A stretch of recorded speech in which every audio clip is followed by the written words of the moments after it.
Bonjour chers amis de la Balance, j'espère que vous allez bien.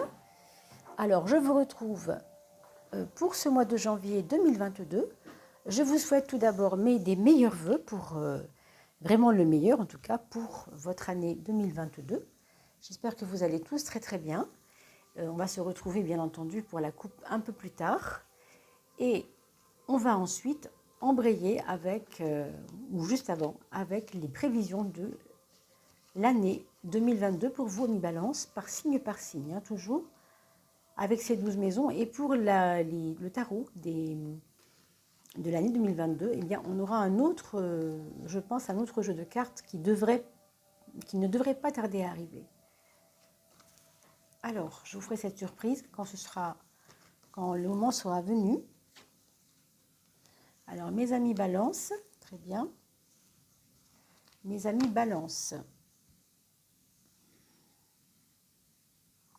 Alors, on va regarder le cadrage ensuite. Mes amis Balance, pour les amis du signe de la Balance,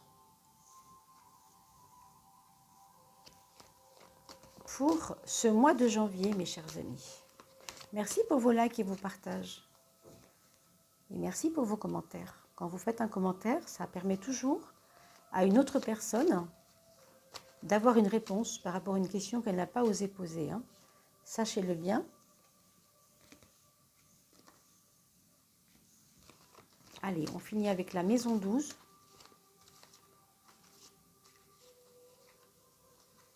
Ah, écoutez, on va mettre ces deux-là du coup. Elles sont venues ensemble, ça m'ennuie de les séparer. Et puis on prendra la 13e carte, la carte guide. D'accord? Toujours. Alors, notre maison 1, ça va être l'étoile pour nous, mes amis.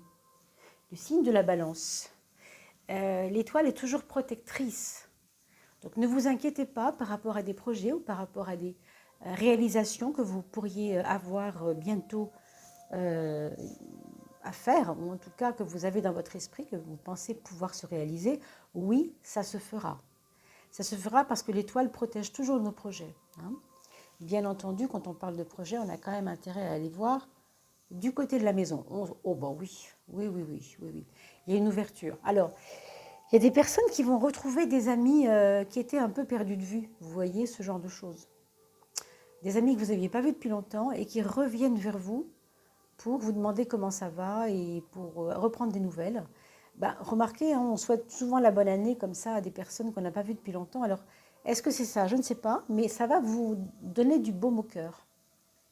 Autrement dit, il y a des retrouvailles qui vont être vraiment non seulement pertinentes, mais qui vont être chaleureuses, mais qui vont être aussi plutôt, qui vont ouvrir en fait, qui vont ouvrir vers quelque chose de puissant. Je pense à des réseaux, des réseaux, travail en réseau, vous voyez. Ça pourrait être l'occasion pour vous de trouver un travail en réseautage avec peut-être des retrouvailles d'amis. Alors ça, ou alors toute autre chose. On ne peut pas vraiment dire parce que c'est un tirage général, mais vous voyez un peu la chose. La maison 6 avec la carte 6, eh bien, ça nous augure quand même un choix dans le domaine professionnel. Et on vient de parler du réseautage. Est-ce que c'est un choix de garder votre travail ou de changer de travail? On dirait que c'est un choix cornélien entre deux choses que vous voulez réaliser et l'une gêne l'autre. Il y en a une qui avance pas peut-être et une qui avance. Alors évidemment, on vous proposera vraiment de tout poser avant de dire quoi que ce soit, de vraiment voir celle qui vaut le coup de cette activité. Il y en a bien une des deux qui va vous paraître un petit peu plus battante, un peu plus, comment dire, tonique. Vous voyez ce que je veux dire?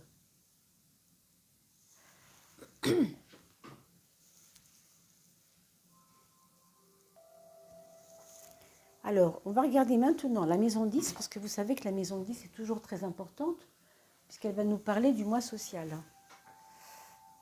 Alors, on va voir pour le mois social, le mat, qui va nous demander de prendre de la distance vis-à-vis de certaines situations, plus situations sociales. Il y a comme une mise en marge de quelqu'un ou de quelque chose Peut-être que vous allez prendre une distance en face d'un problème auquel vous êtes confronté depuis quelque temps, puis qui ne se résout pas finalement, hein. Il y a comme un besoin de lâcher prise par rapport à ce problème, hein. C'est pas en mettant votre volonté dedans, hein, votre volonté farouche même, que ça va régler le problème, pas forcément, hein. Voilà pour ce qui concerne le foyer.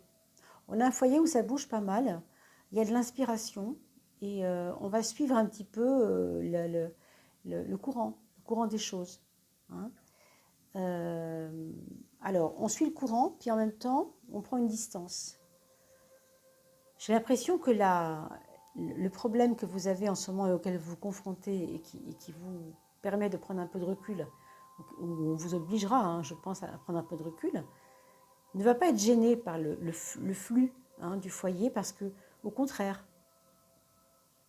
dans le foyer, les choses se font, se règlent d'elles-mêmes.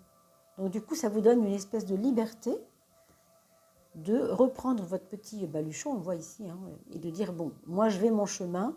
Alors c'est purement symbolique, hein.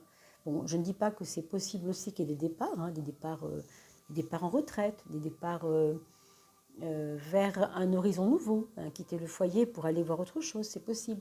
Mais ça ne va pas gêner la mise en route du foyer ou ce qui se passe dans le foyer. C'est comme, je m'en vais, mais je reviens, t'inquiète pas, je reviens. Ça tourne, quoi, hein. Alors, quels sont vos freins? Il y en a deux ici, des freins, hein. Donc, on a un frein qui va être symbolisé par deux cartes, puisqu'on a tiré deux cartes. Le 4 et le 12. La créativité, on pourrait dire enrayée. La créativité empêchée. Est-ce que c'est l'opinion des autres voilà, d'accord. Il y a l'opinion des autres qui va peut-être vous gêner un peu pour être dans votre... vous voyez, on parlait de volonté farouche. Bah, effectivement, là, on ne peut pas, hein, clairement, hein. La volonté farouche, elle est empêchée, là. On a envie d'avancer, on a envie de croître, on a envie de progresser, de s'établir. Vraiment, il y a une envie de ça. Et en même temps, vous voyez, les autres vont vous donner du grain à moudre. Alors là, vraiment, pour le coup, vous voyez, les grains à moudre, on les voit là, hein. Au sens où ça ne va pas vous aider que de les écouter. Enfin, de trop les écouter. Bien sûr qu'il faut écouter les autres, c'est pas ça que je dis. Mais il faut les écouter avec parcimonie, parce que sinon, vous n'allez pas pouvoir suivre. On a vu ces beaux objectifs que vous avez. Je pense que ce que vous allez choisir de faire va leur faire peur, hein. Quand je dis les autres, c'est en général, ça peut être votre patron, votre collègue, votre femme, vos enfants, votre mari, bien sûr, au cas où. Vous voyez, ça peut être n'importe qui, hein. Mais il y a comme pas un frein, mais une peur ou quelqu'un qui ne vous suit pas, et qui vous freine peut-être injustement. Le frein, il est à la fois de vouloir créer quelque chose pour vous et en même temps, ça ne peut pas se faire parce que on va vous tirer le gilet en arrière pour dire « Attends, c'est pas le moment ». Donc, on le voit, hein, qu'il y a une question de temps, il y a un laps de temps. Alors, peut-être que la promesse de ces objectifs que vous avez en janvier, ben, elle va être un petit peu plus active et un petit peu plus créative à partir de février, hein. Ça, c'est possible qu'il faut d'abord sortir de ça pour avancer, hein. La carte de l'amour, mes amis, c'est la justice pour vous. Alors, avec la justice, vous savez, on ne sait jamais sur quel pied danser. C'est une carte, ce que j'appelle une carte froide. Puis quand on parle d'amour et qu'on sort une carte froide, c'est toujours un peu ambigu. Pour moi, c'est comme si vous ne vouliez pas mélanger la raison et le cœur. Pour moi, clairement, c'est ça. Votre cœur, il n'est pas tourné vers l'amour avec une personne en ce moment. Il est tourné vers un amour plus grand, je pense. Et que du coup, quand vous aimez quelqu'un, une personne, ça vous étrique un peu les choses. Ça vous referme. Vous avez l'impression qu'on referme quelque chose et du coup, ça ne vous donne pas toute l'ampleur que vous voudriez avoir du côté de l'amour. Vous voyez, et il y a comme une raison qui lutte avec l'amour. Il y a quelque chose ici qui est comme est-ce que j'y vais parce que j'aime ça ou est-ce que j'y vais parce que je dois y aller? Vous voyez, le devoir, voilà. Il y a une question de devoir là qui est peut-être pas forcément évidente. Alors bien sûr, faites vos commentaires, qu'on avance un peu pour voir comment ça a résonné à l'intérieur de vous. Mais on voit vraiment une dissension, si vous voulez, un tiraillement entre les valeurs de cœur pour tous et la raison qui vous rappelle, qui vous rappelle à l'ordre quelque part. Alors la maison 3, on a la papesse quand même, pour le mental. Donc un mental assez raisonnable aussi, on parle de raison, mais là vous voyez, ça va appuyer un peu dessus. Donc un mois de janvier, somme toute, assez raisonnable, assez tourné vers le côté positif mais tranquille. Et c'est pour ça aussi que vous avez l'étoile à l'ascendant, puisque l'étoile, elle va canaliser et elle va réguler vos actes d'une manière hyper positive, hyper réceptive. J'accueille ce qui se passe, c'est pas grave, c'est pas comme je voulais, mais c'est pas grave. Si c'est comme ça, c'est qu'il y a une raison, vous voyez. Il y a ce côté-là. Et avec la papesse, ça va vous donner un côté zen, drôlement équilibrant et drôlement calmant pour votre mental qui habituellement, je pense, est un petit peu surchargé en ce moment. Il a dû être surchargé il n'y a pas très longtemps, donc je pense que c'est un petit peu dû à ça. Maintenant, au niveau de vos pensées, au niveau de votre façon de réfléchir aux choses, vous êtes en train de finir un cycle à ce niveau-là. Vous êtes en train de renaître à vos propres pensées. Il y avait une façon de penser hier, aujourd'hui elle n'est pas la même. On est tourné vers vos capacités à faire les choses. Vous revenez à la confiance en vous dans la foi en vous en fait. Et vous retrouvez toutes vos capacités. C'est comme si vous n'aviez pas foi en vous il y a quelque temps encore et que ça revient. Vous voyez, c'est quelque chose qui revient comme ça. Alors, au niveau matériel, on a une carte qui est assez forte ici, avec la mort. Donc, la mort, c'est toujours la transformation. Il va y avoir un changement, je pense, au niveau de vos finances. Est-ce que c'est cette histoire de réseau qui marche bien et qui vous amène de l'eau au moulin? Parce qu'on voit bien ici, dites donc, il y a du mouvement, il y a des rentrées, il y a du mouvement, il y a des choses qui se passent. Alors pour ceux qui font un travail où l'argent est progressif, par exemple, vous pouvez tout à fait imaginer que là, pour vous, ça va aller de mieux en mieux. Mais l'inverse est vrai aussi. Si vous n'avez pas su être régulier, eh bien, vous allez peut-être avoir une perte aussi. Ça c'est vraiment l'un ou l'autre. Je ne peux pas le dire avec un jeu de 12 comme ça sur les maisons et un jeu général qui va concerner 200 personnes. Bien sûr que non. Donc vraiment, ça va dépendre de bien d'autres facteurs. En numérologie et autres, on fera tout ça. Si vous êtes intéressé, vous m'appelez, bien entendu, et on prend rendez-vous. Vous avez mon email en bas de la vidéo. Pour l'heure, ce qu'on vous dit, c'est que vous avez des leçons à prendre des choses financières en ce moment. Il y a peut-être pour vous une façon de gérer votre argent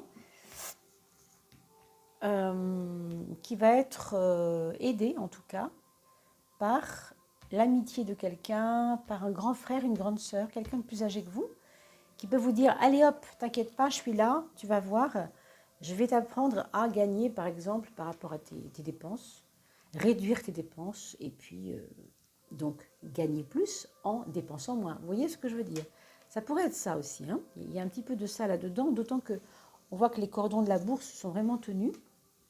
On a parlé tout à l'heure de administratif, juridique, etc., de côté raisonnable, vous voyez, donc ça revient un petit peu ici.